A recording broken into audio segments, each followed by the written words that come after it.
Volleyball Show. We are a member of the Big Sky Podcast Network, the Weber State affiliate, and I'm your host for this one, Colby Peterson. Flying solo for this one tonight. We're going to talk a little bit about last week and the disappointing loss to Idaho State, ending a 7-game win streak against the Stripes. So we'll talk about how it happened. Then we'll turn our sights to brighter horizons on the brighter future at Club Swenson this week, talking about matches coming up on Thursday and Saturday nights against Idaho and then Eastern Washington. But before we get into all that, want to encourage you all, please subscribe to the show, Apple Podcasts, Spotify, Stitcher, great places to find Weber State Weekly if you're listening to this on our website. Also, we'd love it if you rated us on any of those podcast networks or platforms. That way we can climb in the rankings and let folks know that, hey, Weber State Weekly is talking about college sports, and maybe that they should rank us a little higher in the algorithm. We're also on social media. You can find us on Facebook, Instagram, Twitter, all good places to find Weber State Weekly, of course. Chat with us on game day, or if you got an idea and you want to message us, you got questions, hey, hit us up. We're always open to answering your DMs. And then finally, we have our Patreon. You can go to patreon.com/Weber State Weekly. Got quite a few interviews for football on Sunday. One of them has got a really funny story to it. So if you become a patron, I'll be posting that on our Patreon this week, and you can check that out. But want to thank all of our patrons who are supporting us, helping us keep the lights on here at Weber State Weekly, because if you weren't, it would be tough. So thank you to our patrons. If you want to get some of that good recruiting content, and then also if you're a patron and there's something in particular that you want, hit us up, man. We're open to making your life as good as possible on the Weber State Weekly front. So if you got cool ideas on ways that you think other patrons might be happy to engage, hit us up. We love ideas. It's one of our favorite things. So now let's turn our attention to the match against Idaho State. Like we said, a little bit of a disappointing match, this one, because the Wildcats lost to the Stripes for the first time since 2019. It was a 7-match win streak against Idaho State. And on paper, like we talked about last week, this one looked like it was going to be an easy match that, there possibly a sweep, that the Wildcats would be in and out of gym fairly quickly. Idaho State had been on a fairly rough slide since the Wildcats saw them in Pocatello last a few weeks ago. Dropped a number of matches, had not beaten a team since, they hadn't won, or actually they had won one match since the match against the Wildcats, where the Wildcats ended up with the reverse sweep, down 2-0, coming back to win 3-2 and beating Idaho State on their own floor in Pocatello. Not to be for this one. The Wildcats came out a little bit back and forth, and they ended up ultimately dropping this one 3-1. But let's get into it a little bit about some of the statistics from this and some things that stood out to me as I watched the match on Friday, of course, but then also doing some analysis later and just kind of thinking about what I saw. After the first set, it was clear to me that service errors were really a big problem. I think that they had, I'll have to go back and check this, but I think they had like 5 in the first set alone. So very uncharacteristic of the Wildcats, and normally not that high of a number. They ended up with 13 in all, which tied a season high in service errors. The Wildcats achieved that same notorious feat against Miami, who was a great team, but service errors are the kind of thing that you control. It's a thing that you're the one that causes the error. It's totally independent of what the other team does. And so the Wildcats were giving away free points on Friday night, 13 free points in total. And I think really critical, and we'll talk about this a little bit later, but it felt like key service errors happened at critical junctures that would kill the momentum that the Wildcats were building. And so we'll talk about that in just a little bit. But I think 5 service errors in the first one, 13 in total. Just a really rough night from the service line for the Wildcats. And so a thing that is going to have to continue to get cleaned up. We've talked about the fact that there are a lot of young players on this team. And so when you come and play for head coach Jeremiah Larson at Weber State, he's going to coach you up and teach you to become a great server. Last season, of course, we talked all about Ace State. There's a reason that those seniors were so good from the service line. They had years in Coach Jeremiah Larson's system, had spent a lot of time. Now with these new recruits, not so many years in Coach Jeremiah Larson's system. And so still working on getting those kinds of I guess skills going. And so I think that eventually they'll get there, but this one was rough, and it opened the door to allow the Stripes to kind of hang around at critical junctures and then go on late runs, especially in the first and the second sets, to pull away from the Wildcats and take those first two sets. And then at that point, the Wildcats were really in panic mode. So first set, obviously frustrating, did not go the way the Wildcats had hoped. If you didn't watch the match for whatever reason and you look at the play-by-play going into the first set, I mean, things were very, very close for the Wildcats. There were a couple of really important big Idaho State runs, but overall the Wildcats were able to mostly keep pace. Had some runs of their own, of course, nothing terribly long, usually only 2 points at a time, but that was enough to keep them together. And then at 19-19, the match flips. Idaho State goes on a 1-2-3-4-0 run. And a lot of those are on, well, a pair of those are on attacking errors, but then also a pair of those are on kills from Jamie Street and Emery Satuala, the product out of Bountiful High School, who had family in attendance. If you watched the match, or if you were at the match in Club Swenson on Friday night, you probably saw a number of her families there. Makes sense, right? The local kid, she's playing just up the street. The family came and they were loud. The only thing that I think kind of annoyed me was that they were all sitting like right in the chairback. So if you've been to Club Swenson, you know that the chairback's like right in the middle, kind of like what I feel is on the home side. I feel like if you're gonna go hang out on the other side. It's the away side. But anyway, they were there, they were loud, and I think for them the main thing was they wanted to sit near the bench for the beginning of the match, which they did. And then, of course, if you know, the bench is the switch after each set. So just that critical juncture there, led by those kills and then also attacking errors, gave the Bengals a 23-19 advantage, which if you watch the match, one of Brandon Gar's side, one of his favorite numbers, but unfortunately it was not one of our favorite numbers that night because it was a 23-19 in favor of the Stripes. The Wildcats answer. They're able to get a kill back, but then 2 more points get rattled off, bang, bang, and the Stripes take the first set. Just a stunning loss, losing 25-20 in that first set. Kind of set the tone for the rest of the match, and I think probably gave Idaho State some confidence, knowing that, okay, we can win.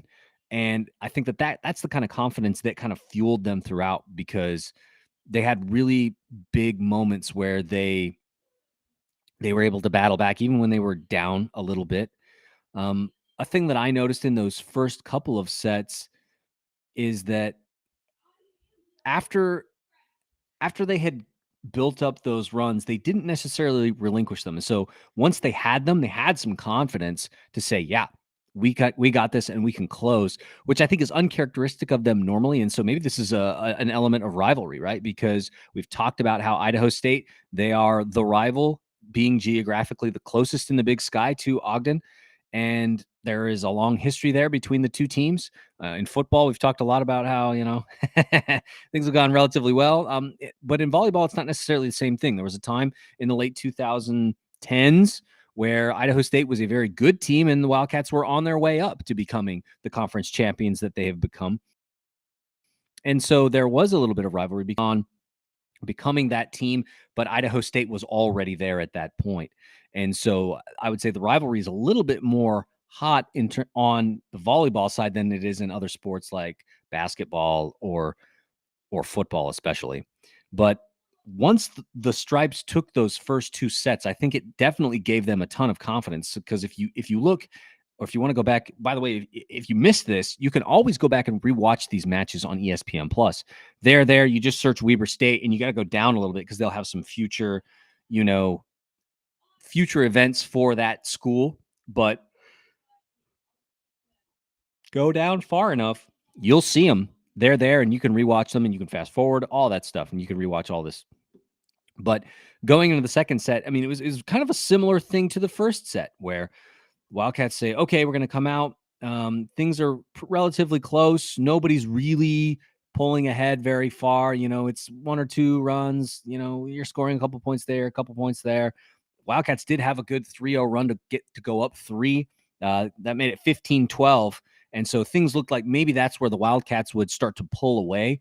But the Stripes answer. They get 2 right back. The Wildcats answer with another 3-0 run to go up 18-14. And at that point, maybe a little bit of pressure relieved from the Wildcats to say, like, okay, yeah, we can deal with this. We can handle it.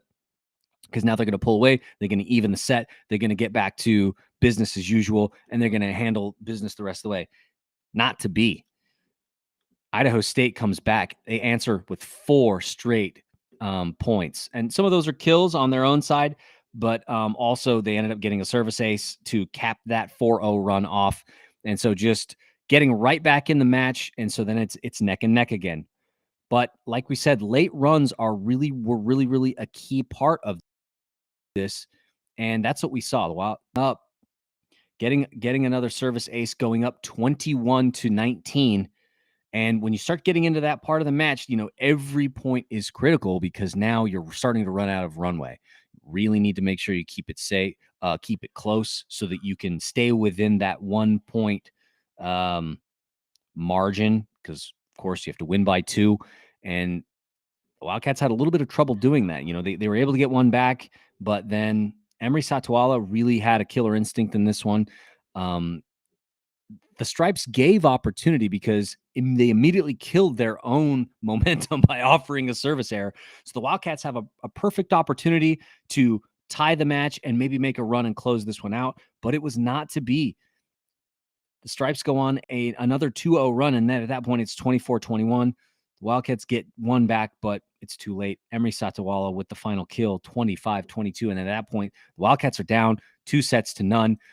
The Stripes are riding high at this point because they can smell a victory. They're just a set away. But also remember that this is the exact situation that the Wildcats were in the previous match up in Pocatello. So not necessarily foreign territory to this particular squad of Wildcats. There was still an opportunity to come back. They had done it before, and they had the home crowd behind them, where normally Club Swenson, a very difficult place for Big Sky teams to play and win.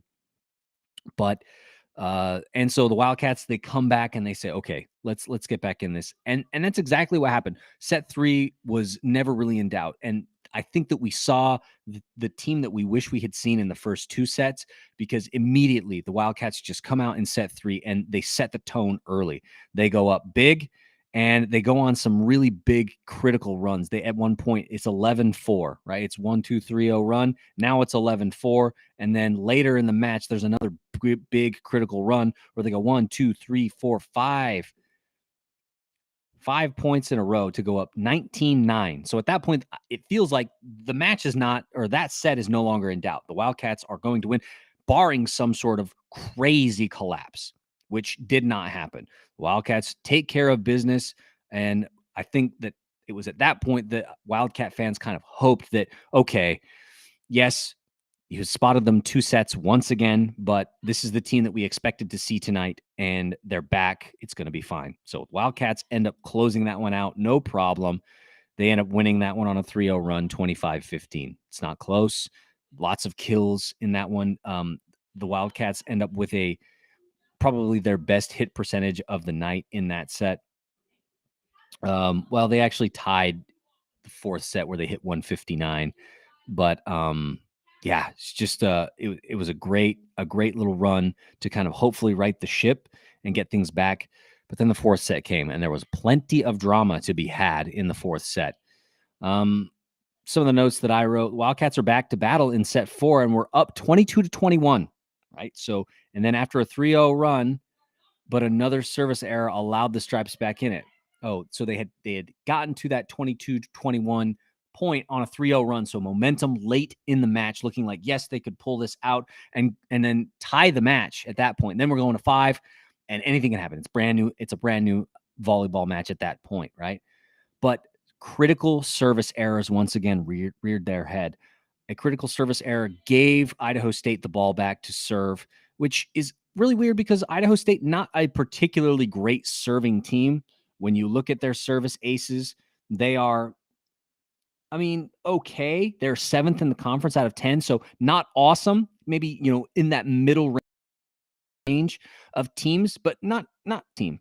But they had other strengths, and they ended up coming back and saying, "Okay, we can get back in this match." And that's exactly what they do. And obviously, that's what happened because we know, like we said, I'm dropping this one and losing. And so they get back in the match. The Wildcats claw some back, and it goes back and forth a little bit, but then we hit extras, and the stripes go up 25-24 on an attacking error.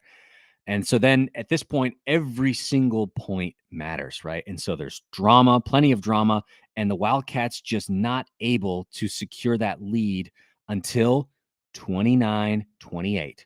Wildcats go up on a bad set from Sydney Frith, who normally the Bengals offense not terribly prolific, and not necessarily a team that you would look at and say, "Oh, yeah, that's a team that absolutely rocks assists." Looking at their statistics, Idaho State is 8 out of 10 when it comes to assists per set. An offense that doesn't necessarily run terribly smoothly, but the thing that they have for them is they're a great digging team, and we saw that on Friday night. They dug a lot of potential kills by the Wildcats out. We're able to get the ball back up into the air and sent back over.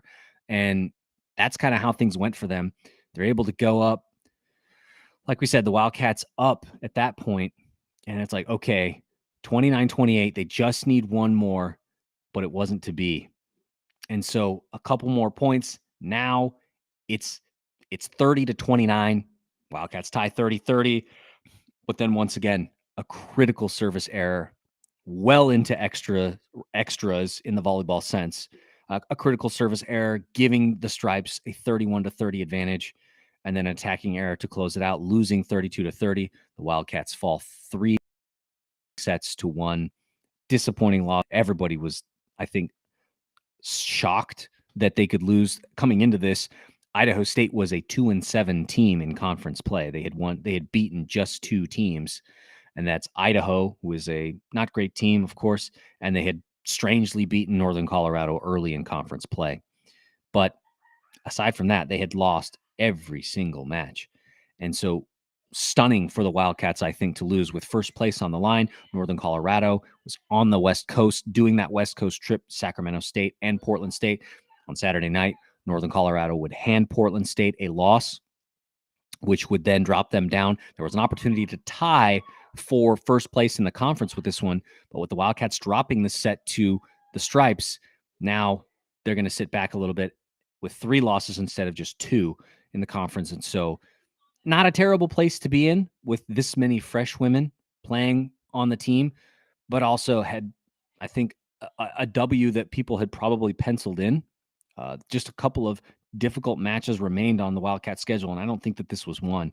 And so mental lapses by the Wildcats cost them this one. They lose 3-1. The streak is ended at 7 matches, and they lose. And just a tough loss to deal with in front of the home crowd. And so not what folks wanted on Friday. Fairly disappointing run. I think the takeaway from this, though, is looking at the way things go. If you were say you didn't watch the match, you didn't watch it, you just solely looked at the box score. Looking at the statistics, you'd say, "Oh, this wasn't a 3-1." You would probably look at this and go, "Oh, this is probably a match that goes to 5," because things were fairly even. But the difference was the Wildcat offense. There were times where the Wildcat offense was very stagnant. They were not able to string together points in the way that we've seen previous matches, and that cost them, so they could not create separation. And I think it was that inability to create separation against a bad team like Idaho State that gave them the confidence that, yes, the Bengals could play with the Wildcats on this particular night and stun them on their own floor. And that's what happened. This was a winnable match. I mean, this was, like I said, a match that probably most people in the conference, if not everyone in the conference, had this one probably as a scheduled W for the Wildcats. But the problem was that the Wildcats played behind a fair bit. And because of that, the confidence that Idaho State had, thinking, yes, we can. Going into this, Idaho State had the worst team hitting percentage in the conference. But the Wildcats allowed that offense to look like they were absolute dynamite in a number of those sets. The only set where they really had an impact was the third, where the Wildcats just absolutely dominated 25-15. The Bengals hit a negative percentage, 0.057 in that percentage, or in that set. But outside from that, the hitting percentage were fairly equal, except for that first set where Idaho State absolutely dominated, hitting 219 to the Wildcats 0.088. And so just not setting the tone early, I think, cost them this match, and a painful, painful lesson that the Wildcats learned. We said that there would be growing pains throughout the season. We thought that perhaps we would be through that at this point, but still some work to be done with this group of fresh women. Still learning, still trying to get that team cohesion together and try and run the offense effectively. There were a number of free balls where things just didn't work out the way I think that the coaching staff had intended. So you're just sending the ball back over the net just to get it. And that gives Idaho State an opportunity then to run what they want, when that's not normally what happens to them. So the Wildcats fall, and they end up losing a really winnable match. And that was the only match, of course, like we talked about last week. And so kind of had to sit with that loss for a while, now waiting for Thursday's match, which we'll turn our attention to now. So we'll look forward to this week's matches against Idaho on Thursday night and Eastern Washington on Saturday night. Now, we've already seen these two teams on the road trip up to the Palouse. You go up to Idaho, and you go to Eastern Washington first, then you come down, you go over to Idaho, and then that's the road trip, usually similar to the Montana trip. Now, travel partners, Idaho and Eastern Washington will come down to Ogden to face the Wildcats at Club Swenson. And looking at some of the things that have happened since the Wildcats have gone on that trip up to northern Idaho and eastern Washington, I think that this week is a really good week for that offense, like we talked about, to bounce back. Things did not go super well against the Stripes on Friday night, of course, but this is the perfect week to bounce back because Idaho and Eastern Washington are last and second to last in opponent hit percentage in the conference. That means they allow the highest hit percentages out of anybody in the conference. Teams seem to play good offense against Idaho and Eastern Washington. Their frontline defense has been absolutely terrible. So that gives an opportunity, I think, for this group to continue to work on their placement. I noticed that there were a number of balls that got sent in the Idaho State match that just got dug out. The Wildcats did not find the floor in the way that they had hoped. And so you're seeing a ton of attempts, but they're just not capitalizing on those attempts. They're not finding the floor, so they're not turning into kills. This is an opportunity to right the ship on that and hopefully begin to work on finding and surveying and getting back to winning ways. Because next week is the final big road trip for the Wildcats this season. They'll go up to northern Arizona to face the Lumberjacks there. And if you followed volleyball, especially Weber State volleyball for a while, you know that, yes, northern Arizona is not a great team this season, but 6,300 feet is really high in elevation, and the ball flies weird up there. So anything can happen in their gym. We hope that the Wildcats don't drop that one, but it is an interesting trip because they'll have to fly to Phoenix, then drive 2 hours north to go up to Flagstaff, then have to come back, go back to the airport in Phoenix, then fly up to northern Colorado. They'll be facing northern Colorado that Saturday, and that will be the final really big test, I think, for this Wildcat team, because after that, the Montanas will come to Ogden, and both of those teams not playing particularly great volleyball right now. And so really that northern Colorado game is circled. Obviously, we all know what happened in the Big Sky Championship last season on the Wildcats floor, losing in 5, painful, when the Wildcats probably should have been out of there with a sweep. We've talked about that. It's ancient history, of course, but something to keep in mind for the folks that were on this team last season, even though there are a number of new faces. So other things to consider with this matchup this week with Idaho and Eastern Washington.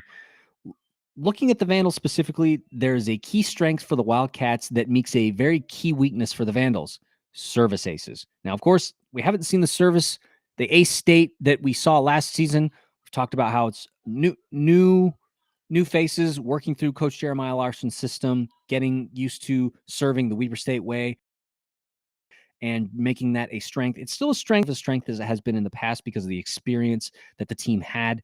But still, Idaho is the worst in the conference at defending against service aces. They are terrible at it. So this match could be really, really good practice for dominating from the service line and gaining that confidence going into next week's matches.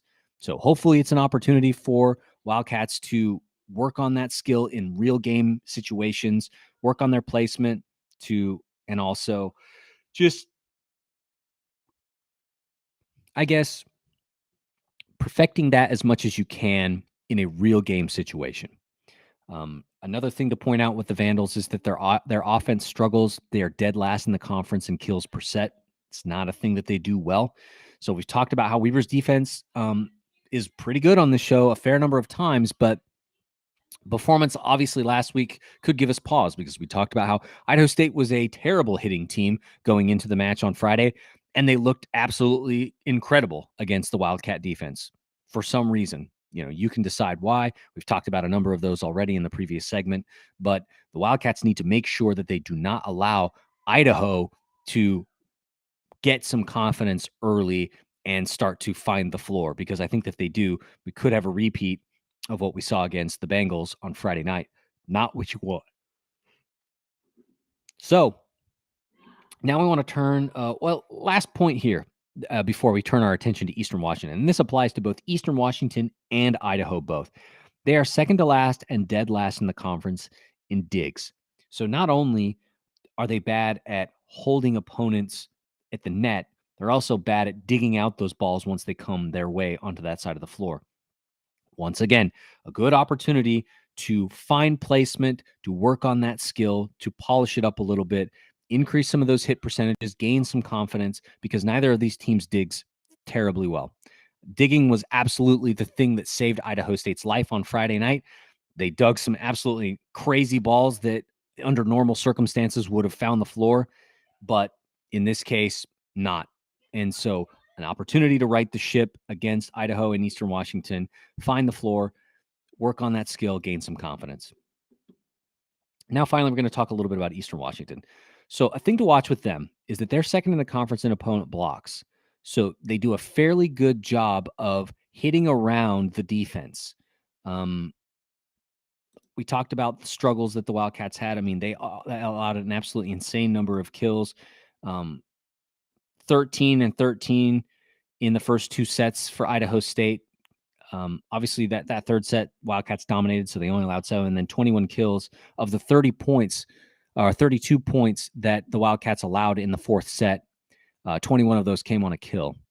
And so just allowing Idaho State to get that, really a tough night for the block. They're going to have to bounce back, because even though they don't necessarily,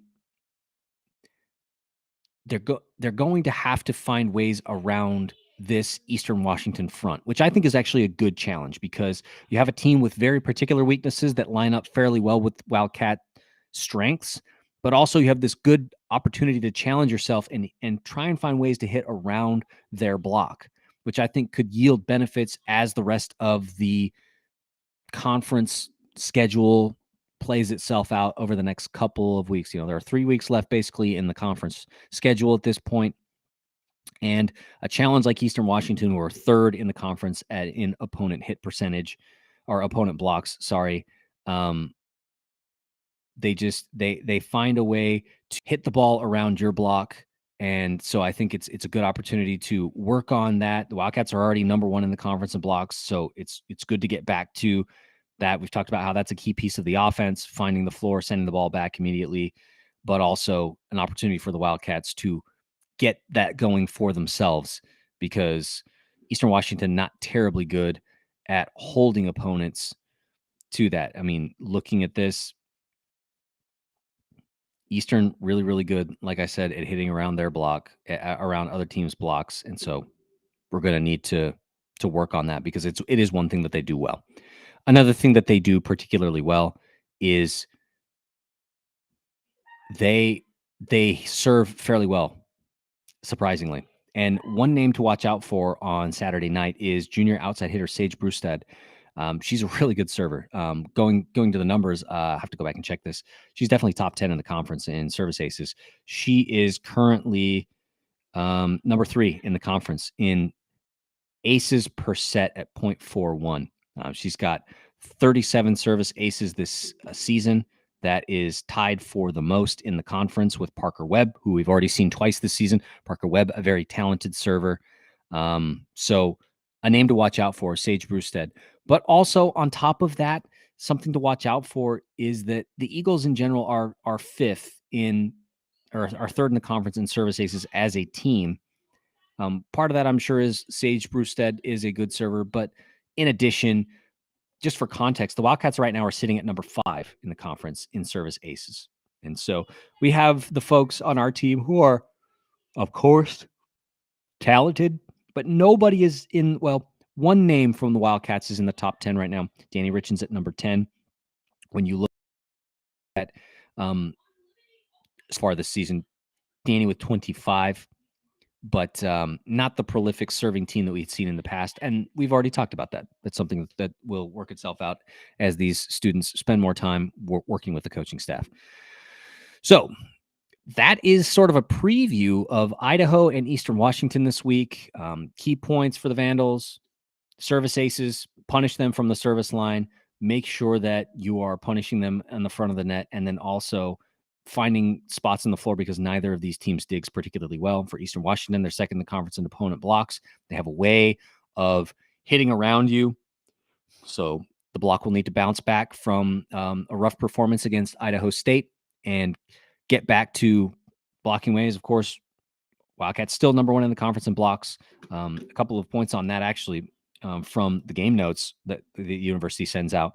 The Wildcats right now are they lead the Big Sky, like we said, but they're also 19th in the nation in blocks, 2.62 per set.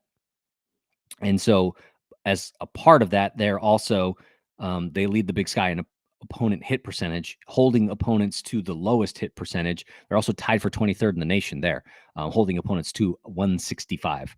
Obviously, we talked about what happened last week, uncharacteristic of the Wildcats, but they will need to right the ship and get back to winning ways if they want to finish out the next 3 weeks. Another thing to note against these two is that the Wildcats are currently on a 9-match win streak against Eastern. Eastern has not been great. They've got a first-year head coach. They're still trying to work out the bugs. We'll see how that goes. Obviously, we've talked about the deficiencies of Eastern Washington.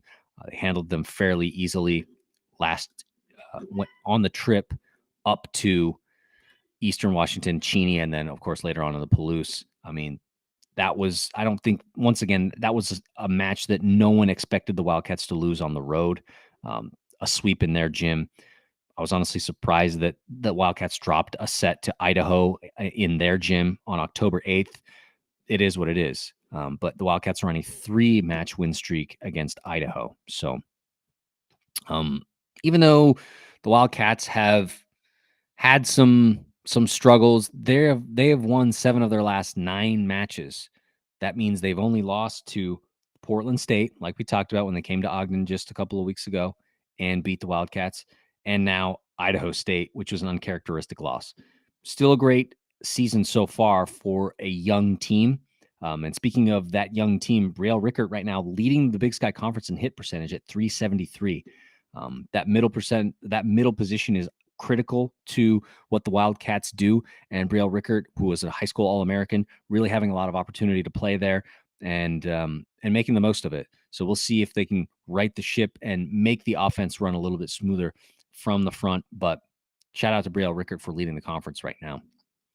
So let's take a look then at the upcoming schedule for the Wildcats. Like we said, this week, Thursday, November 3rd, Wildcats will be taking on the Idaho Vandals at Club Swenson, 6 p.m. Mountain Standard Time. Get your tickets at weaverstatesports.com or ESPN+. Of course, if you don't want to, you can always hit us up. We've got a pair of tickets we are always glad to share with you. If you've never been to Club Swenson, you want to get in on the action. Been a pretty good student section lately. The Destruction has been doing a great job, and so it just kind of livens up the atmosphere. So if you want to go and be a part of that, but you don't want to pay $7 or whatever is at the door, that's a problem for you, just hit us up. We're glad to share our season tickets with you. Then Saturday, November 5th, like we said, Eastern Washington coming to Club Swenson, 6 p.m. Mountain Standard Time. Buy tickets at WeaverStateSports.com. It'll be a little bit of a busy day on campus because obviously big football game against Sacramento State, the number 2 team in the conference, coming to Stewart Stadium. I'll have to check. I think that one is at 1 o'clock. So that should give you plenty of time to then kind of get situated, head back to Club Swenson for a match against Eastern Washington, which most folks expect the Wildcats to win. Yep, 1 p.m. I was right. 1 p.m. for that match. So watch for that. Should be a fairly good one. Then, like we said, the final road trip of this conference slate for the Wildcats, Thursday, November 10th, taking the trip up to Northern Arizona, 6:30 p.m. Mountain Standard Time for that. You'll catch it on ESPN Plus. And then the final really big test for Weber State and a chance to get a look at one of the best teams in the conference, the current reigning conference champions, Northern Colorado, Saturday, November 12th at Northern Colorado, 6 p.m. Mountain Standard Time, ESPN Plus. Then the final week of the season, Thursday, November 17th, Montana State comes to Club Swenson, 6 p.m. Mountain Standard Time, tickets or ESPN Plus. And the final match of the regular season, Saturday, November 19th, versus the Grizz at Club Swenson, 6 p.m. Mountain Standard Time, tickets or ESPN Plus. So that's the show, folks. Just talk a little bit about volleyball on this one. Email us, WeaverStateWeekly@gmail.com. We're on Facebook, Instagram, Twitter, of course. We got our Patreon. If you have ideas there, please feel free to email me on if you're a patron or you have ideas on how to make that more beneficial to our patrons, because we love them. They're the best, and we really appreciate the work and the willingness to put forward some money to support us. If you have ideas, send them to me. Of course, there's the Weber State blog. You can go to WeaverStateWeekly.com. Not a lot of volleyball content on there because a lot of time dedicated to other shows. But, of course, if you have an idea or if you simply want to write for the blog, feel free to email us. We're always glad to take willing folks to talk a little bit about what's going on in volleyball, or if there are other sports, or even if you want to write about football or basketball's upcoming very soon, hit us up. Always glad to have guest writers or somebody who wants to do something. Appreciate having you folks on. So that is it for our volleyball show this week. I'll wrap it up like I always do. Weber State, Weber State.